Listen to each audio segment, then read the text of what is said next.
It had been many months since Bert's encounter with a spectral steam engine. He kept to himself when other engines would arrive at the smelters to drop off or pick up scrap. Arry, however, remained unchanged. Better hide in the tunnel, Henry. He oozed. Looks like it's gonna rain. I'm not afraid of the rain anymore. Henry hissed. You should be, 'cause rain makes you wet. And if you're wet, you rust. Soon you'll be so rusty you'll fall apart and join the other kettles here. Henry snorted and puffed away. Bert just looked away. And what's gotten into you? Arry asked as he came up. Where's the Bert who's always had me back and letting those useless steamers know what happens to him? He's still here, Bert grumbled. but maybe it's just not worth it. I mean, I've not seen any new diesels on this line, have you? Hardly an excuse. Those kettles are all going away, making way for us. And they seem to forget that, thinking they'll go on forever, When Fat Hat comes around, it'll be goodbye to them. Arry chuckled before oiling away to do some shunting. The next day, the foreman spoke to them. There's a load of scrap iron on the mainland to be delivered here. But Shatopper says all his engines are busy, so I'll need one of you to collect it. Arry oozed forward. I'll go pick it up, sir. Then the job is yours. If you leave now, you'll make it back in time before closing. Watch and learn, Bert. Arry said. I'll find some modern diesels like us who want to come here and drive those useless kettles to the sidings. As Arry rolled away, Bert sniffed. He had wanted to mention something his driver had read in the newspaper, but he was annoyed with his twin. Maybe this would shut him up.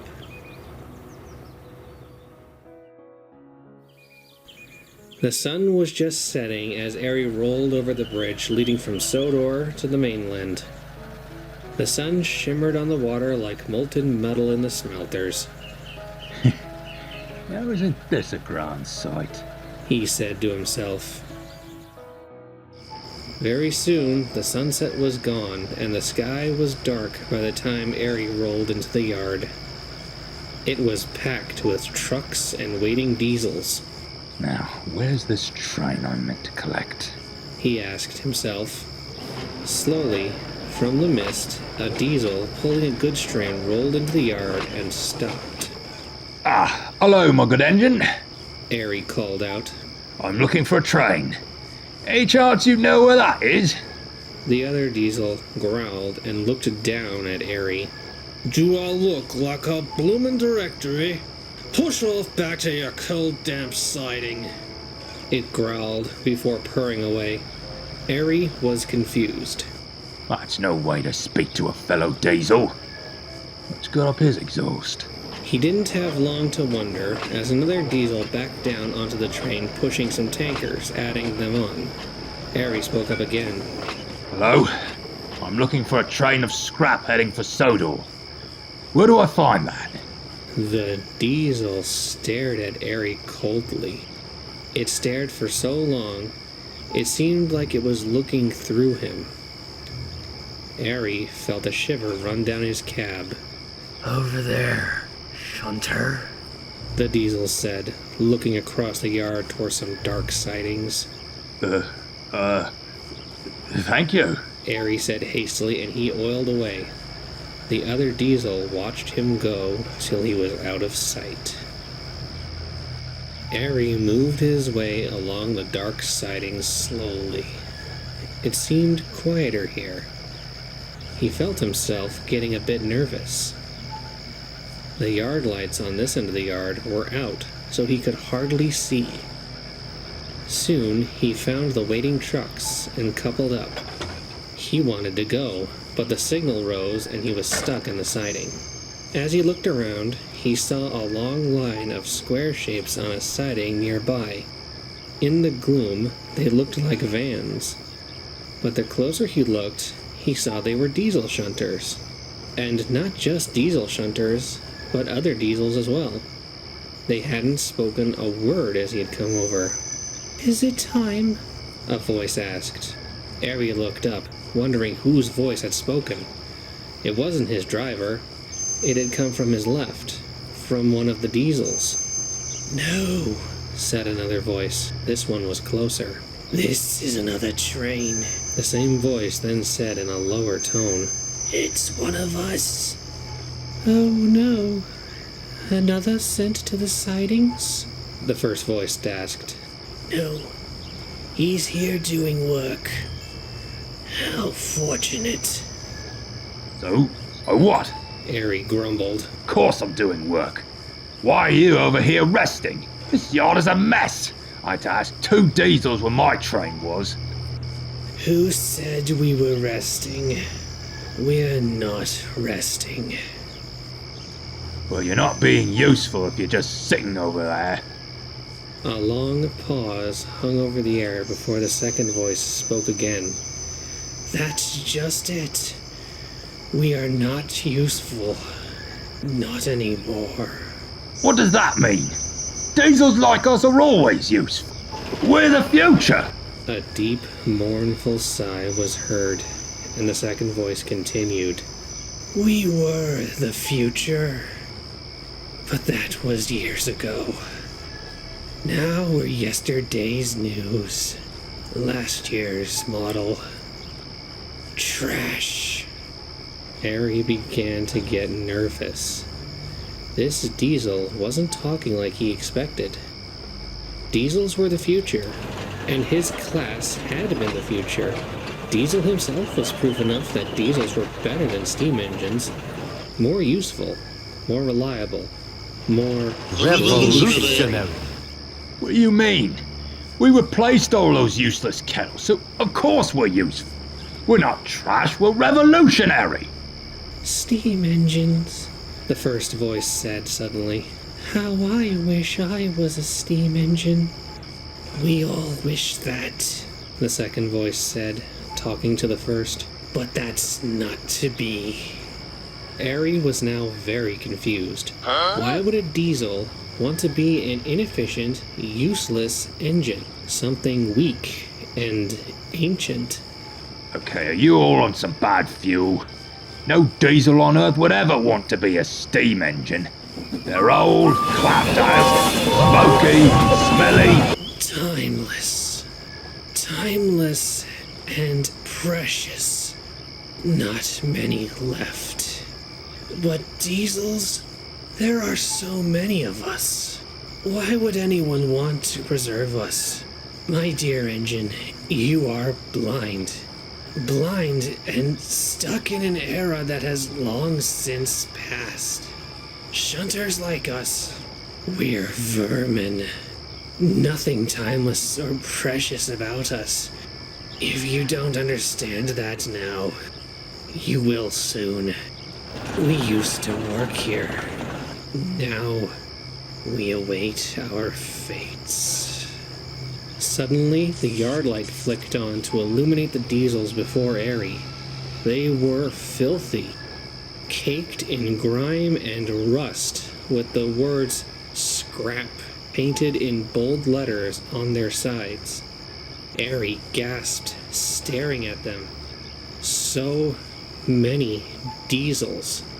At least 8 shunters and 2 heavy goods diesels sat on their sidings.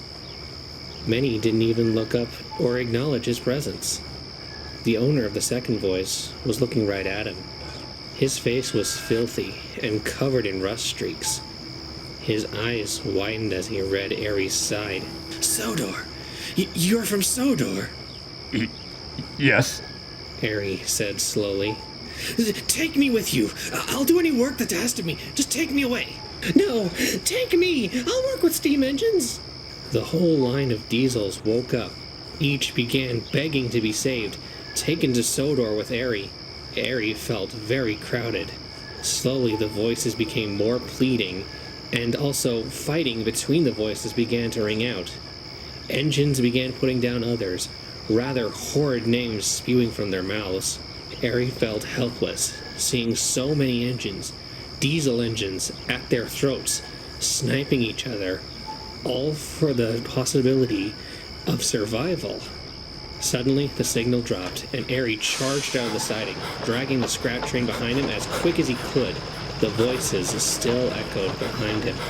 They begged for him to come back, to save them, and then, worse, calling him a traitor to his brethren, a traitor to all diesels.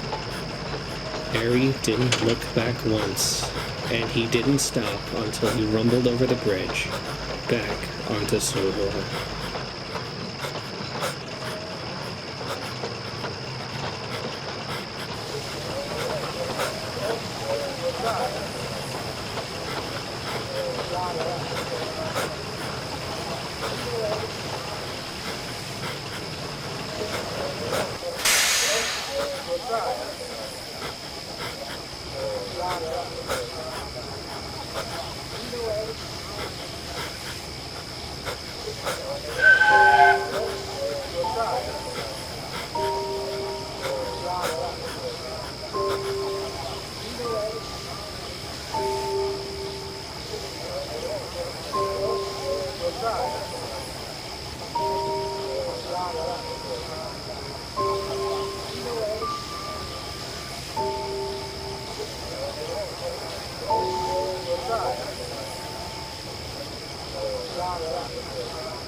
Bert was just fueling up after a long day. He'd finished shunting the scrap into the shed for the workers to get started in the morning. The honk of a horn brought his attention up. He looked up to see Arry hiss through the mist into the yard and stop at the fuel pump. Hello, Arry. Have a good trip. Bert oozed. Arry said nothing. He quietly shunted the train of scrap into a siding and then scuttled toward their sheds. Bert followed a moment later. He didn't speak when he joined his brother. He knew what he'd seen, and that Arry wouldn't be talking about scrapping steam engines for a while. The scrap twins are more tame nowadays. While they still tease the engines, the subject of scrapping them has never come back up. I suspect those two engines have changed for the better. Don't you?